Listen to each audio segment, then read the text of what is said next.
अस्सलामुअलैकुम students, my name is Irfan Khurshid. Student, आज का जो हमारा टॉपिक है वो है gaseous exchange in plants. Student, gaseous exchange in plants ये जो टॉपिक है ये लॉन्ग क्वेश्चन और शॉर्ट क्वेश्चन दोनों लिहाज से बहुत अहम है। तो आज हम इंशाल्लाह इसे डिटेल में डिस्कस करेंगे। तो स्टूडेंट, सबसे पहले आपको पता होना चाहिए कि गैशियस एक्सचेंज इन प्लांट से क्या मुराद है। गैशियस एक्सचेंज इन प्लांट हम कहते हैं कि प्लांट जो है वो इन्वायरमेंट के साथ गैसेज एक्सचेंज करते हैं। ड्यूरिंग डे टाइम प्लांट्स क्या करते हैं, इन्वायरमेंट से कार्बन डाइऑक्साइड ले रहे होते हैं और इन्वायरमेंट में ऑक्सीजन जो है रिलीज कर रहे होते हैं। और ड्यूरिंग नाइट टाइम प्लांट्स क्या कर रहे होते हैं, ऑक्सीजन ले रहे होते हैं इन्वायरमेंट से और कार्बन डाइऑक्साइड जो है इन्वायरमेंट में रिलीज कर रहे होते हैं। तो ये हम कहते हैं गैशियस एक्सचेंज इन प्लांट्स। इसे हम डिटेल में अभी डिस्कस करेंगे और प्लांट्स में कहाँ कहाँ पर ये गैशियस एक्सचेंज होती है उसे भी हम इंशाल्लाह डिस्कस करेंगे। तो सबसे पहले आपको पता होना चाहिए कि प्लांट्स के अंदर कोई ऑर्गन या ऑर्गन सिस्टम नहीं होता गैशियस एक्सचेंज के लिए। जिस तरह एनिमल्स में एक प्रॉपर सिस्टम होता है गैशियस एक्सचेंज के लिए, जिसे हम रिस्पायरेटरी सिस्टम कहते हैं, जिनमें लंग्स वगैरह आ जाते हैं, प्लांट्स में ऐसा कोई सिस्टम नहीं होता। फिर प्लांट्स में किस तरह से गैशियस एक्सचेंज होती है, प्लांट बॉडी का हर एक सेल जो है वो गैशियस एक्सचेंज करता है इन्वायरमेंट के साथ। ठीक है, यानी हर सेल जो है वो गैशियस एक्सचेंज करता है। जैसे यहाँ पर मैंने एक प्लांट ड्रा किया हुआ है, ये प्लांट के लीव्स हैं, ये स्टेम है जिसे हम तना बोलते हैं और ये रूट्स हैं जिन्हें हम जड़ें कहते हैं। गैशियस एक्सचेंज जो है लीव्स में भी होगी, स्टेम्स में भी होगी और रूट्स में भी होगी गैशियस एक्सचेंज। कैसे होगी वो हम देखते हैं। अभी सबसे पहले हम डिस्कस करेंगे कि लीव्स में और यंग स्टेम्स में किस तरह से गैशियस एक्सचेंज होती है। तो स्टूडेंट, लीव्स में और यंग स्टेम्स में स्टोमेटा के जरिए होती है गैशियस एक्सचेंज। स्टोमेटा क्या चीज़ है? स्टोमेटा है कि पोर्स हैं, ये सुराख हैं जो कहाँ पर होते हैं, गार्ड सेल्स के दरमियान में प्रेजेंट होते हैं। कि there are pores present between the guard cells are called stomata. ये मैंने एक लीफ का स्ट्रक्चर जो है बड़ा करके दिखाया हुआ। ये स्ट्रक्चर जो है बहुत अहम है, इसे हम डिटेल में डिस्कस करते हैं। सो यहाँ पर आपको दो लेयर्स नज़र आ रही होंगी एपिडर्मिस की। एक को हम बोलते हैं अपर एपिडर्मिस, एक को हम बोलते हैं लोअर एपिडर्मिस। एपिडर्मिस क्या है? एपिडर्मिस हम कहते हैं कि जो आउटर मोस्ट लेयर होती है प्लांट्स के अंदर, ये लीव्स के गिर्द भी हो सकती है, ये स्टेम्स के गिर्द भी हो सकती है, ये रूट्स के गिर्द भी हो सकती है। इसे हम बोलते हैं एपिडर्मिस। अब जो एपिडर्मिस की लेयर लीव की ऊपर वाली सरफेस पे होगी, अपर सरफेस पे होगी, उसे हम बोल देंगे अपर एपिडर्मिस। और जो लीव की लोअर सरफेस पे होगी एपिडर्मिस, उसे हम बोल देंगे लोअर एपिडर्मिस। ठीक है स्टूडेंट, अब स्टोमेटा जो होते हैं वो ज़्यादातर लोअर एपिडर्मिस में मौजूद होते हैं। ये आप देख सकते हैं, ये मैंने स्टोमेटा जो है ड्रा किए हुए हैं। स्टोमेटा के जरिए गैशियस एक्सचेंज होगी, यानी एयर जो है वो स्टोमेटा के जरिए एंटर होगी लीफ के अंदर और यही स्टोमेटा के जरिए जो है बाहर निकलेगी। स्टूडेंट, यहाँ पर आपको ये गार्ड सेल्स नज़र आ रहे हैं। गार्ड सेल्स का जो स्ट्रक्चर होता है वो तकरीबन कुछ इस शेप का होता है कि अगर मैं अपना ये हाथ जो है बनाऊँ तो ये मेरा हाथ जो है, ये आप समझ लें कि गार्ड सेल्स हैं और इनके दरमियान जो पोर है इसे हम कहेंगे स्टोमा। स्टूडेंट, स्टोमा जो है सिंगुलर है कि अगर हम एक सुराख की बात करेंगे, एक पोर की बात करेंगे तो हम कहेंगे स्टोमा, और दो या दो से ज़्यादा पोर्स की बात करेंगे तो हम कहेंगे स्टोमेटा। स्टोमेटा प्लूरल है और स्टोमा जो है ये सिंगुलर है। स्टूडेंट, लोअर एपिडर्मिस समझ में आ गया, अपर एपिडर्मिस भी हमने पढ़ लिया। गार्ड सेल्स बेसिकली ये कंट्रोल कर रहे होते हैं opening and closing of stomata को। ठीक है, हर एक स्टोमा के गिर्द दो गार्ड सेल्स होंगे। ठीक है, यानी इन स्टोमेटा के जरिए जो है गैशियस एक्सचेंज होती है। अब यहाँ पर हम बात कर लेते हैं मीजोफिल सेल्स की। मीजोफिल सेल्स की जो डेफिनेशन है वो ये है कि the inner cells present between the upper epidermis and lower epidermis where most of the photosynthesis take place are called mesophyll cells. Student, mesophyll cells दो किस्म के हैं। यहाँ पर आपकी बुक में नहीं बताया हुआ कि ये मीजोफिल सेल्स इन्हें हम क्या कहते हैं और इन्हें क्या कहते हैं, ये आपको वैसे पता होना चाहिए। ये जो मीजोफिल सेल्स हैं जो करीब करीब हैं, जो टाइटली पैक्ड हैं, इन्हें हम कहते हैं पेरिसाइड मीजोफिल सेल्स। और जो लूजली पैक्ड हैं, जिनके दरमियान आपको एयर स्पेसेस नज़र आएंगी, खाली जगहें नज़र आ रही होंगी, इन्हें हम बोलते हैं स्पॉन्जी मीजोफिल सेल।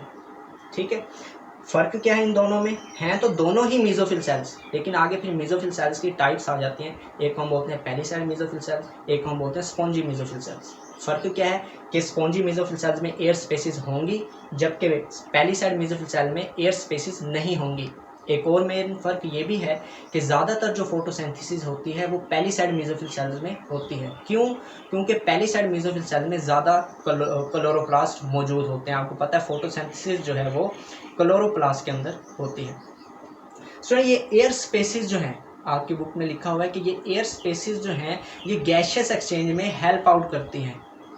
ठीक है, यानी जितनी जगह खाली होगी गैशियस एक्सचेंज उतनी ही आसानी से होगी।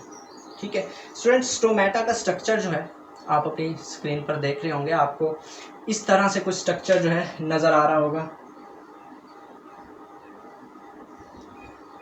ये जो है ये दो गार्ड सेल्स हैं जो हमने यहाँ पर भी ड्रा किए हैं, और ये दरमियान में जो सुराख है इसे हम बोल देंगे स्टोमा। यानी एक सुराख की बात करेंगे, एक पोर की बात करेंगे तो स्टोमा, और अगर दो या दो से ज़्यादा पोर्स की बात करेंगे तो स्टोमेटा। आपके साइड ब्लॉक में लिखा हुआ है कि लीव्स में और यंग स्टेम्स में क्यूटिकल के ज़रिए भी गैशियस एक्सचेंज होती है। क्यूटिकल क्या है? ये भी एक वैक्सी लेयर होती है जो कहाँ पर प्रेजेंट होती है। क्यूटिकल क्या है? एक वैक्सी लेयर है जो प्रेजेंट होती है ओवर एपिडर्मिस। यहाँ आप देख सकते हैं इस डायग्राम में अपर एपिडर्मिस के बाहर की तरफ आपको क्यूटिकल लेयर नज़र आ रही होगी। इसी तरह लोअर एपिडर्मिस के भी बाहर की तरफ क्यूटिकल लेयर होती है। इसके दो फंक्शन हैं क्यूटिकल लेयर के। ठीक है, एक तो फंक्शन इसका ये है कि ये गैशियस एक्सचेंज में हेल्प करती है क्यूटिकल। दूसरा इसका फंक्शन ये है कि ये प्लांट को वाटर लॉस से बचाती है। ठीक है स्टूडेंट, ये दो फंक्शन जो है आपने याद रखने क्यूटिकल के। यानी हमारा जो ये है कि लीव्स में और यंग स्टेम्स में जो गैशियस एक्सचेंज हो रही है वो स्टोमेटा के ज़रिए और क्यूटिकल के ज़रिए हो रही है। ज़्यादातर जो गैशियस एक्सचेंज होती है वो स्टोमेटा के ज़रिए होती है। ठीक है स्टूडेंट, अब हम देखेंगे कि लीफ सेल्स में कौन सी दो सिचुएशंस होती हैं कि ड्यूरिंग डे टाइम और नाइट टाइम कौन से रिएक्शंस हो रहे होते हैं लीफ सेल्स के अंदर। स्टूडेंट्स, लीफ सेल जो हैं वो दो सिचुएशंस फेस करते हैं, ड्यूरिंग डे टाइम और ड्यूरिंग नाइट टाइम। यानी दो सिचुएशंस फेस करते हैं लीफ सेल्स, और कौन कौन से रिएक्शंस जो हैं वो लीफ सेल्स के अंदर हो रहे होते हैं ड्यूरिंग डे टाइम और नाइट टाइम, वो हम डिस्कस करते हैं। तो स्टूडेंट, ड्यूरिंग डे टाइम दो रिएक्शन हो रहे होते हैं प्लांट के अंदर, लीफ सेल्स के अंदर, खासतौर पर मेसोफिल सेल्स के अंदर, और वो कौन से हैं? फोटोसिंथेसिस और रिस्पायरेशन। फोटोसिंथेसिस के रिएक्शन भी मैंने आपके सामने लिखा हुआ है और रिस्पायरेशन का रिएक्शन भी मैंने आपके सामने लिखा हुआ है। ये आपके टॉपिक में नहीं लिखा हुआ, लेकिन इससे आपको अच्छी तरह से जो है वो समझ आएगी। और अगर आप लिख भी सकते हैं इसमें, आप अगर ये आपके बोर्ड में आता है लॉन्ग क्वेश्चन तो आप लिख सकते हैं। स्टूडेंट, फोटोसिंथेसिस क्यों करते हैं प्लांट्स? फोटोसिंथेसिस और रिस्पायरेशन अगर आपसे कोई पूछे तो आप कहेंगे कि प्लांट्स फोटोसिंथेसिस इसलिए करते हैं ताकि अपने लिए फूड प्रिपेयर कर सकें। ग्लूकोज फूड है, ये प्रिपेयर कर सकें प्लांट्स, इसलिए फोटोसिंथेसिस करते हैं। और रिस्पायरेशन क्यों करते हैं? ताकि उस फूड से एनर्जी प्रोड्यूस कर सकें। ठीक है, क्यों करते हैं ये आपको समझ आ गई। अब हम डिस्कस, क्योंकि हमारा जो टॉपिक है वो है गैशियस एक्सचेंज इन प्लांट्स, तो हम गैसेस के लिहाज से इन दोनों रिएक्शंस को देखेंगे। तो स्टूडेंट्स, आप देख सकते हैं कि फोटोसिंथेसिस के प्रोसेस के लिए किस गैस की ज़रूरत है? कार्बन डाइऑक्साइड की ज़रूरत है। और रिलीज कौन सी गैस हो रही है? ऑक्सीजन। कार्बन डाइऑक्साइड की ज़रूरत होती है फोटोसिंथेसिस के लिए और ऑक्सीजन रिलीज होती है, जबकि रिस्पायरेशन के लिए ऑक्सीजन की ज़रूरत होती है और कार्बन डाइऑक्साइड जो है वो रिलीज होती है। तो आपकी बुक में लिखा हुआ है कि फोटोसिंथेसिस के रिएक्शन में जो ऑक्सीजन बन रही है, अभी हमने कहा ना कि फोटोसिंथेसिस में ऑक्सीजन प्रोड्यूस होती है और कार्बन डाइऑक्साइड की ज़रूरत होती है। तो फोटोसिंथेसिस के प्रोसेस में जो ऑक्सीजन प्रोड्यूस होती है ये यूज़ हो जाती है रिस्पायरेशन में, क्योंकि अभी हमने देखा कि रिस्पायरेशन में ऑक्सीजन की ज़रूरत होती है। और रिस्पायरेशन के नतीजे में जो कार्बन डाइऑक्साइड बन रही है वो यूज़ हो जाती है फोटोसिंथेसिस में, क्योंकि फोटोसिंथेसिस के लिए कार्बन डाइऑक्साइड की ज़रूरत है। हम कह सकते हैं कि ये दोनों रिएक्शंस जो हैं ड्यूरिंग डे टाइम, ये दोनों रिएक्शंस एट अ टाइम हो रहे होते हैं साइड बाय साइड, और ये दोनों रिएक्शन एक दूसरे की हेल्प कर रहे होते हैं, एक दूसरे को सपोर्ट कर रहे होते हैं। ठीक है स्टूडेंट, अब हम देखेंगे कि ड्यूरिंग डे टाइम कौन सी गैसेस जो हैं प्लांट्स इन्वायरमेंट से लेंगे और कौन सी जो है रिलीज करेंगे इन्वायरमेंट में। तो याद रखिएगा, ड्यूरिंग डे टाइम फोटोसिंथेसिस का जो रिएक्शन होता है ये ज़्यादा स्पीड से हो रहा होता है प्लांट्स के अंदर एज कम्पेयर टू रिस्पायरेशन। तो क्योंकि फोटोसिंथेसिस का रिएक्शन ज़्यादा हो रहा होता है, इसलिए हम कहेंगे कि कार्बन डाइऑक्साइड भी ज़्यादा चाहिए होगी प्लांट्स को और ऑक्सीजन भी ज़्यादा रिलीज होगी। ठीक है, अब कुछ ऑक्सीजन जो है, कुछ ऑक्सीजन तो हम कहते हैं कि रिस्पायरेशन में यूज़ हो जाएगी। ठीक है, अभी हमने कहा ना कि फोटोसिंथेसिस के नतीजे में जो ऑक्सीजन बनेगी वो रिस्पायरेशन में यूज़ हो जाएगी। जो सरप्लस ऑक्सीजन होगी, क्योंकि हमने कहा कि ऑक्सीजन बहुत ज़्यादा अमाउंट में बन रही होती है ड्यूरिंग डे टाइम, तो कुछ ऑक्सीजन जो है रिस्पायरेशन का प्रोसेस करवा देगी और सरप्लस जो ऑक्सीजन होगी, जो इजाफी ऑक्सीजन होगी, वो प्लांट्स इन्वायरमेंट में रिलीज़ कर देंगे। इसी तरह अभी हमने कहा कि जो कार्बन डाइऑक्साइड बन रही है रिस्पायरेशन के अमल में, वो यूज़ हो जाएगी फोटोसिंथेसिस करवाने में। लेकिन ये कार्बन डाइऑक्साइड फोटोसिंथेसिस की जो कार्बन डाइऑक्साइड है उसकी रिक्वायरमेंट को पूरा नहीं कर सकता ये रिएक्शन रिस्पायरेशन का। तो प्लांट्स क्या करते हैं, फिर इन्वायरमेंट से कार्बन डाइऑक्साइड लेते हैं अपनी रिक्वायरमेंट पूरी करने के लिए। यानी ड्यूरिंग डे टाइम क्या हो रहा है कि during day time plants carbon dioxide ले रहे हैं इन्वायरमेंट से और इन्वायरमेंट में ऑक्सीजन जो है वो रिलीज कर रहे हैं। ठीक है, during day time carbon dioxide लेंगे और ऑक्सीजन रिलीज करेंगे। ड्यूरिंग नाइट टाइम क्या होता है, रात के वक्त फोटोसिंथेसिस का रिएक्शन नहीं हो रहा होता। क्यों नहीं हो रहा होता, क्योंकि सनलाइट जो है, सूरज की रोशनी मौजूद नहीं होती ड्यूरिंग नाइट टाइम। ये कंडीशन है फोटोसिंथेसिस के लिए कि सनलाइट का होना ज़रूरी है। तो क्योंकि रात के वक्त सनलाइट नहीं होगी तो फोटोसिंथेसिस का रिएक्शन नहीं होगा, सिर्फ एक रिएक्शन होगा और वो है रिस्पायरेशन का। और आपको पता है रिस्पायरेशन में हम ऑक्सीजन को यूज़ करते हैं। ठीक है, एनिमल प्लांट्स जो हैं वो ऑक्सीजन यूज़ कर रहे होते हैं और कार्बन डाइऑक्साइड जो है वो रिलीज़ कर रहे होते हैं।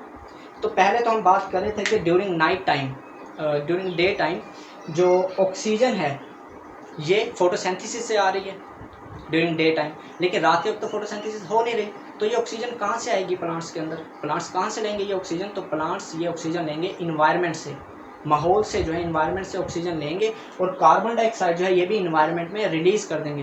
पहले तो हम कह रहे थे कि कार्बन डाइऑक्साइड फोटोसिंथेसिस में यूज़ हो रही थी, लेकिन फोटोसिंथेसिस का रिएक्शन तो हो नहीं रहा, तो कार्बन डाइऑक्साइड इन्वायरमेंट में रिलीज़ कर देंगे। यानी ओवरऑल अगर हम देखें तो ड्यूरिंग नाइट टाइम प्लांट्स क्या कर रहे हैं, ऑक्सीजन ले रहे हैं और कार्बन डाइऑक्साइड जो है वो इन्वायरमेंट में रिलीज़ कर रहे हैं ड्यूरिंग नाइट टाइम। इसलिए कहते हैं कि रात के वक्त प्लांट्स के नीचे नहीं सोना चाहिए। क्यों, क्योंकि प्लांट्स जो हैं वो आपको कार्बन डाइऑक्साइड दे रहे होते हैं ऑक्सीजन के बजाय, और आप जानते हैं कि हम ऑक्सीजन को अपनी बॉडी के अंदर लेके जाते हैं और कार्बन डाइऑक्साइड को अपनी बॉडी से बाहर निकालते हैं, क्योंकि अगर एक्सेस अमाउंट में हो जाए कार्बन डाइऑक्साइड हमारी बॉडी में तो काफ़ी प्रॉब्लम्स हो सकती हैं। इसलिए कहा जाता है कि रात के वक्त प्लांट्स के नीचे नहीं सोना चाहिए। स्टूडेंट, अब मैं आपको एक इंटरेस्टिंग चीज़ बताने जा रहा हूँ, और वो ये है कि कुछ प्लांट्स ऐसे भी हैं जो रात के वक्त भी आपको ऑक्सीजन प्रोवाइड करते हैं। जी हाँ, बहुत से प्लांट्स हैं, लेकिन मैं आपको ऐसे 5 प्लांट्स की जो है डायग्राम और नेम बताऊंगा जो आपको रात के वक्त भी ऑक्सीजन प्रोवाइड करते हैं। अगर आप उन्हें अपने बेडरूम में या अपने घरों में लगाएं तो काफ़ी फ़ायदा होगा। वो कौन कौन से प्लांट्स हैं आप देख सकते हैं अपनी स्क्रीन पर। एलोवेरा है, नीम है, तुलसी है, पीपल है, ऑर्किड्स हैं। ये 5 ऐसे प्लांट्स हैं जो आपको रात के वक्त भी ऑक्सीजन प्रोवाइड करेंगे। और भी बहुत से हैं, लेकिन ये 5 प्लांट्स आपने अपने डेली लाइफ में भी देखे होंगे। अब हम बात करेंगे जो वुडी स्टेम्स होती हैं और जो मैच्योर रूट्स होती हैं उनमें गैसियस एक्सचेंज कैसे होती है। तो याद रखिएगा, जो वुडी स्टेम्स होती हैं और मैच्योर रूट्स होती हैं, मैच्योर रूट्स हम कहते हैं जो मैच्योर प्लांट्स होते हैं उनकी जो रूट्स होंगी उन्हें हम कहेंगे मैच्योर रूट्स। तो स्टूडेंट, वुडी स्टेम्स और मैच्योर रूट्स की जो आउटर कवरिंग होती है वो होती है बार्क, जिसे हम छाल बोलते हैं। बार्क जो होती है वो उनकी आउटर कवरिंग होती है, और आपके इस टॉपिक में लिखा हुआ है कि ये जो बार्क होती है ये इम्परवियस होती है टू वाटर एंड गैस, यानी इस छाल में से पानी या गैस जो है वो नहीं गुजर सकती। फिर गैसियस एक्सचेंज कैसे होगी इनमें, तो इनमें होते हैं कुछ खास किस्म के सुराख होते हैं बार्क के अंदर, जिन्हें हम बोलते हैं लेंटिसेल्स। लेंटिसेल्स क्या हैं, स्पेशल पोर्स हैं जो प्रेजेंट होते हैं इन द बार्क, और ये लेंटिसेल्स के ज़रिए जो है गैसियस एक्सचेंज होती है प्लांट्स में। ठीक है, यहाँ आप देख सकते हैं, ये सब सपोज करें कि ये प्लांट की जो है बार्क है। ठीक है, ये जो एरिया है यहाँ पर जो है बार्क है, और ये जो आपको ब्लैक डॉट्स नज़र आ रहे हैं ये पोर्स हैं, सुराख हैं जो बार्क के अंदर हैं। इन्हें हम बोलते हैं लेंटिसेल्स। लेंटिसेल्स यानी एयर जो है या गैसेस जो हैं इन लेंटिसेल्स के ज़रिए एंटर होंगी और यहीं से जो है लीव करेंगी। ठीक है स्टूडेंट, आपके साइड ब्लॉक में लिखा हुआ है कि जो लेंटिसेल्स होते हैं ये स्टेम की जो जनरल सरफेस है इससे थोड़े उभरे हुए नज़र आते हैं। ठीक है, आपको वाजिया ये प्लांट की जो बार्क होती है उस पर नज़र आएंगे, आप अपनी स्क्रीन पर देख सकते हैं। ये जो आपको डॉट से नज़र आ रहे हैं प्लांट के ऊपर, ये लेंटिसेल्स हैं। ठीक है स्टूडेंट्स, अब हम बात करते हैं जो यंग रूट्स होती हैं। यंग रूट्स मतलब यंग प्लांट्स की जो रूट्स होती हैं उनमें गैशियस एक्सचेंज कैसे होती है, तो याद रखिएगा उनमें गैशियस एक्सचेंज सिंपल डिफ्यूजन के जरिए होती है। ठीक है, सिंपल डिफ्यूजन के जरिए। तो आप यहाँ देख सकते हैं मैंने एक प्लांट ड्रा किया हुआ है, ये इसके रूट्स हैं। सपोज करें ये यंग रूट्स हैं और आपके इस टॉपिक में लिखा हुआ है कि सॉइल, क्योंकि ये रूट्स जो है सॉइल के अंदर होंगी तो सॉइल में जो है गैसेज मौजूद होती हैं, कार्बन डाइऑक्साइड और ऑक्सीजन। सपोज करें कि सॉइल के अंदर कार्बन डाइऑक्साइड है वो ज़्यादा मिकदार में है और जो ऑक्सीजन है इसकी कंसंट्रेशन कम है, यानी ये कम मिकदार में है, और रूट्स के अंदर कार्बन डाइऑक्साइड कम मिकदार में और ऑक्सीजन ज़्यादा मिकदार में, तो होगा क्या, सिंपल डिफ्यूजन के जरिए कार्बन डाइऑक्साइड जो है वो सॉइल से रूट्स के अंदर एंटर हो जाएगी और ऑक्सीजन जो है वो रूट से बाहर सॉइल में आ जाएगी। डिफ्यूजन किसे कहते हैं हम, कि चीज़ों का हायर कंसंट्रेशन से लोअर कंसंट्रेशन की तरफ खुद ब खुद मूव कर जाना। ठीक है, तो सिंपल डिफ्यूजन के जरिए जो है यंग रूट्स में गैशियस एक्सचेंज होगी। लास्ट में हम बात कर लेते हैं जो इक्वेटिक प्लांट्स होते हैं। एक्वेटिक प्लांट्स हम किन्हें बोलते हैं, एक्वेटिक प्लांट्स की भी टाइप्स होती हैं। कुछ एक्वेटिक प्लांट्स ऐसे होते हैं जो वाटर के ऊपर फ्लोट कर रहे होते हैं, कुछ ऐसे होते हैं जो आधे जो हैं वाटर के अंदर होते हैं और आधे जो हैं वाटर के बाहर होते हैं। लेकिन हम यहाँ बात करेंगे ऐसे प्लांट्स की जो मुकम्मल तौर पर पानी के अंदर होते हैं, जिन्हें हम सबमर्ज्ड प्लांट्स भी कहते हैं।